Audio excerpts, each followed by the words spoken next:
ஸ்ரீ குருபியோ நமஹ. பெரிவாச்சரணம். ஹரஹர சங்கர, ஜெய ஜெய சங்கர. மகா பெரிவாளை பற்றி பரணிதரன் ஆனந்த வேடனில் எழுதியிருந்தார். பரணிதரன் ரைட்டர்.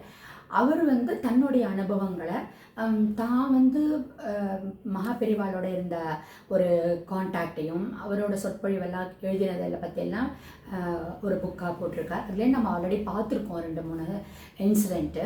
இன்றைக்கி இந்த கருணை கடலே அப்படிங்கிற ஹெட்டிங்கில் முதல் தரிசனம் அப்படிங்கிற தன்னுடைய அனுபவத்தை பரணிதரன் பகிர்ந்துக்கிறார். ஒரு 6 வயசாக இருக்கிற போச்சே பரணிதரன் சொல்கிறார், நான் கண்ட காட்சி இன்னும் என்னோட மைண்டில் இருக்குது அப்படின்னு சொல்கிறார். அதுக்கு தான் குழந்தையாக இருக்கிற போச்சு எவ்வளோக்கு நம்ம குழந்தைகளுக்கு நல்லதை கற்பிக்கிறோமோ அது அது அவளோட மைண்டில் பசுமரத்து ஆணி போல் பதிஞ்சு போயிடும். திருப்பி திருப்பி திருப்பி நானும் சொல்கிறேன், பெரியவா அதுதான் ஸ்ட்ரெஸ் பண்ணுறான். நீங்கள் குழந்தைகளுக்கு, இந்த காலத்து குழந்தைகளுக்கு அட்வைஸ் பண்ணணும்னு அவசியமே கிடையாது. நாம் ரோல் மாடலாக இருந்து நாம் நடந்துட்டு இருந்தோம்னா நம்மளுடைய நடத்தையை பார்த்து குழந்தைகள் கற்றுப்பா. அதனால தான் அந்த காலத்தில் உபநயனம்னு ஏர்லியாக போட்டு குருகுலத்தில் கொண்டு போய் விட்டா. அந்த குருகுலம் சிஸ்டம் இல்லை. அப்போ நாம் பேரண்ட்ஸ் ஆகப்பட்ட நாம் தான் அந்த குழந்தைகளுக்கு நல்வழிப்படுத்தணும். சரி, இப்போ இவர் பரணிதரன் என்ன சொல்கிறார், 6 வயசில் நான் கண்ட காட்சி இன்னும் என்னோட மனசில் அப்படியே பதிஞ்சிருக்கு.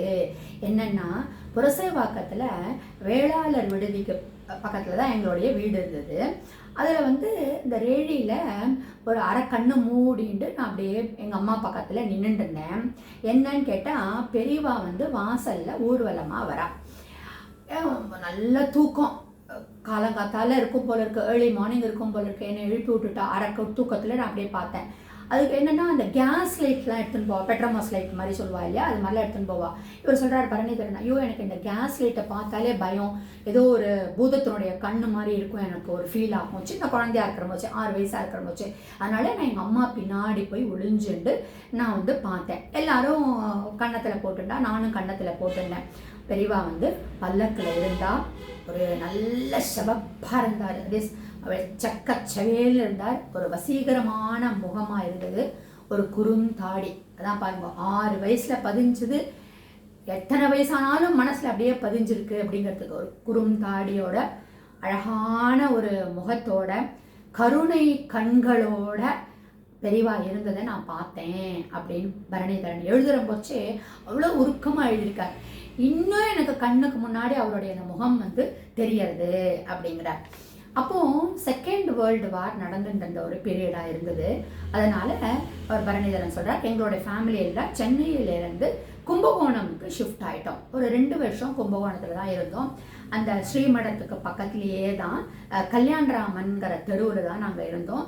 அப்போ ஸ்ரீமடம் பக்கத்துலேயே, கும்பகோணம் மடம் பக்கத்துலேயே தான் இருந்தால் கூட நான் ரொம்ப அங்கே விசிட் பண்ணினது கிடையாது. அவரை தர்ஷன் பண்ணணுங்கிற ஒரு தாட்டும் என்னோட மைண்டில் அவ்வளோவா வரல. அப்போவே 6 வயசு குழந்தையா இருக்கும்போது அம்மா பின்னாடி ஒளிஞ்சுட்டு தான் பார்த்தேன். அரகர தூக்கத்தில் கண்ணை மூடிட்டு பார்த்தேன்னு சொல்கிறாரு.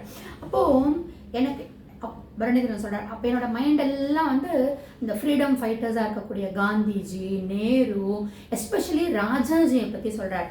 இந்த ராஜாஜியோடைய ஒரு ஆளுமை, ஒரு ஸ்பீக்கிங் கெப்பாசிட்டி, அவருடைய சிம்பிளிசிட்டி, இதெல்லாம் என்னை ரொம்ப அட்ராக்ட் பண்ணிட்டு அப்படின்னு சொல்கிறார். அப்போ நாங்கள் எப்போ சென்னைக்கு திரும்பி வந்தோமோ எனக்கு நாகராஜ் அப்படிங்கிற ஒரு ஃப்ரெண்ட்ஷிப் ரொம்ப நல்லா கிடச்சிது. அந்த நாகராஜோட இன்சிடென்ட் பற்றி கூட நம்ம ஆல்ரெடி இந்த பரணிதரனுடைய கதையில் பார்த்துருக்கோம். அவர் நாகராஜ் ரெகுலராக காஞ்சிபுரத்துக்கு விசிட் பண்ணுவார். அதை பற்றியெல்லாம் என்கிட்ட டிஸ்கஸ் பண்ணிவிட்டு அவருடைய அன்பு, அருள்மொழி இதெல்லாம் எங்கிட்ட ரொம்ப டிஸ்கஸ் பண்ணுவார். நீயும் பார்க்கணும், அவருடைய அந்த கருணை கடாட்சத்துக்கு நீ ஒரு பாத்திரமாகணும்னு அந்த நாகராஜனை சொல்வார். என்னமோ எனக்கு அப்போ தோணலை. அந்த ஃப்ளாஷ் வரணும் இல்லையா, அந்த இக்னைட் வரணும் இல்லையா, அந்த ஒன்ஸ் வந்துடுத்துன்னு வச்சுக்கோங்களேன், அந்த குரு கடாட்சத்துலேருந்து நம்ம தப்பிக்கவே முடியாது. மேலும் அவருடைய அனுபவங்களை சொல்கிறான். நாளை தொடர்ந்து நம்ம பார்க்கலாம்.